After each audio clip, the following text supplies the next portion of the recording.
कि राजनीतिक भविष्यवाणी अपने आकलन के आधार पर नेता करते हैं। तो आदरणीय अमित शाह जी देश के गृह मंत्री हैं, भारतीय जनता पार्टी के नेता है, तो मुकाबला आप पार्टी से है, इंडी गठबंधन में बिखराव है, तो उम्मीद स्वाभाविक है।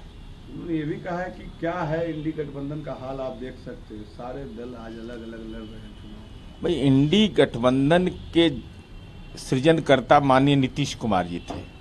जो ही उन्होंने छोड़ा तो ये तो फरवरी 2025 नहीं, जनवरी 2025 नहीं, बल्कि ये तो उसी दिन ताबूत के कील में कील ठोक दिया गया था जिस दिन नीतीश कुमार अलग हुए और पश्चिम बंगाल जहां ममता दीदी की सरकार बनी है वहां सीपीएम को, सीपीआई को, कांग्रेस को, इन लोग को तो सेकुलर भी नहीं माना गया, एक टिकट तक के देना मंजूर नहीं किया।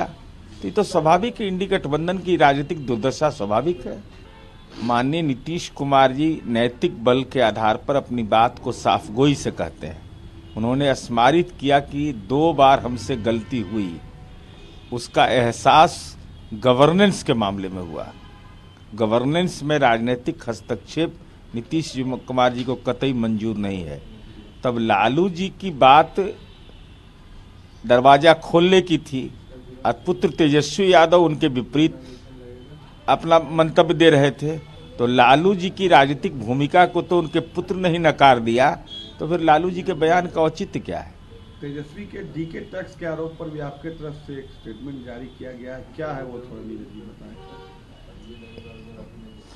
तेजस्वी के डीके टैक्स के आरोप पर आपके तरफ से भी स्टेटमेंट जारी किया गया है, क्या है?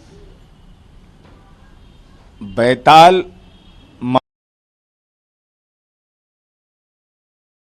मांगाल ले, बुझो तो जाने, डीके मीन्स दबंगई टैक्स,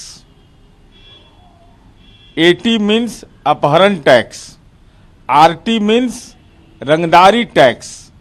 इसके अलावा टैक्स की भरमार, LT, TT, MT, ST, RT, TT, ST, हर काम में अपना अतिरिक्त टैक्स। अब बिहार की जनता को तो एहसास है कि ये टैक्स पे ही कौन होते थे, टैक्स कौन लेता था, इसलिए भाषा नहीं भाव समझने की जरूरत है कि 144 वर्षों के बाद पुरातन परंपरा के तहत महाकुंभ का आयोजन किया गया है। तो महाकुंभ में सबसे महत्वपूर्ण पक्ष होता है स्नान की महत्ता, और ये एक पारंपरिक कुंभ है, और कुंभ के तो विभिन्न स्वरूप उभर करके आ गए। कहीं महाकुंभ लगता है, कहीं साहित्य कुंभ लगता है, कहीं ज्ञान कुंभ लगता है। अब तो यह आस्था का एक प्रतीक है। विपक्षी पार्टियों ने, कई सारी पार्टियों ने इस पर, इसके इंतजाम पर भी सवाल खड़े किए हैं, खतरों का थ्रेट्स भी कुंभ में आया है इस बार। अब देखिए, ये धार्मिक परंपरा का एक महत्वपूर्ण पक्ष है और इस संदर्भ में राजनीतिक आलोचना से बचना चाहिए। भाई, आस्था है किसी का, अगर स्नान करने जा रहा है तो इस पर कोई राजनीतिक आपत्ति का सवाल ही नहीं है। और हम समझते हैं उत्तर प्रदेश सरकार सक्षम है ऐसे कोई भी खतरे से मुकाबला करने के लिए, और देश के करोड़ों लोग इस आस्था के महापर्व में डुबकी लगाते हैं। तो महाकुंभ में डुबकी लगाइए ना, कहाँ राजनीतिक आलोचना के संदर्भ में फंस गए।